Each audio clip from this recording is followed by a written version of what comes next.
സുഖമാണോ? ഏട്ടനെ ഒരു ഇന്റർവ്യൂ ഉണ്ടായിരുന്നു, അപ്പൊ കൊണ്ട് പോവായിരുന്നു. അപ്പൊ ഒരു ലോക്കൽ കടയിൽ വന്ന് പെട്ടു. രാവിലെ മമ്മി ഒന്നും ഉണ്ടാക്കി തന്നില്ല, കഴിക്കണം. ഇവിടെ പിന്നെ കാഴ്ചകളാണല്ലോ, ഫുൾ ടൈം കാഴ്ചകൾ. ഞാൻ അങ്ങോട്ട് വിളിക്കാം കേട്ടോ. ഓക്കെ. പിന്നെ ബ്രേക്ക്ഫാസ്റ്റ് ഉണ്ടോ? അയ്യോ, ഇപ്പോൾ സൂപ്പർ ഫാസ്റ്റ് വരും. അതേക്കറി അപ്പുറത്തെ കടയിൽ പോയാൽ എന്തെങ്കിലും കഴിക്കാൻ കിട്ടും. എന്ത് ആൾക്കാർ അങ്ങോട്ട് ഓടിച്ചു വിടുവാണോ? പുട്ടും മുട്ടക്കറി ഉണ്ടോ? അതാണ് ചോദിച്ചത്. ഹായ്, എന്തോ പേര്? മഞ്ജു. മഞ്ജു, ഒരു ഉമ്മ തരട്ടെ. ഹലോ. ഉമ്മ പുട്ടാ. ഓ,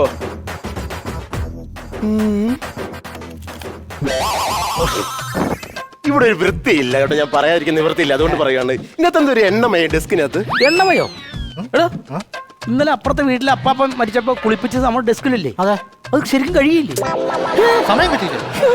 അല്ല, ഒന്നുമില്ല. അല്ല, കുളിപ്പിച്ച കാര്യം പറയുന്നു. ഞങ്ങള് എന്നും കഴുകാറുണ്ട് ഇത്. ആണല്ലേ?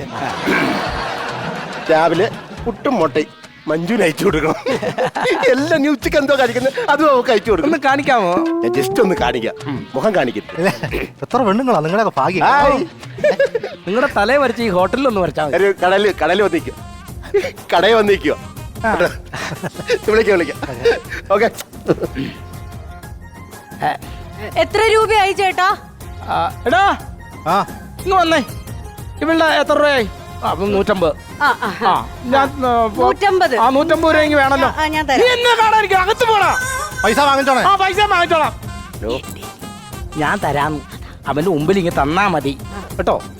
ചുമ്മാ അവിടെ കിടന്നുകൊണ്ട്. പറ.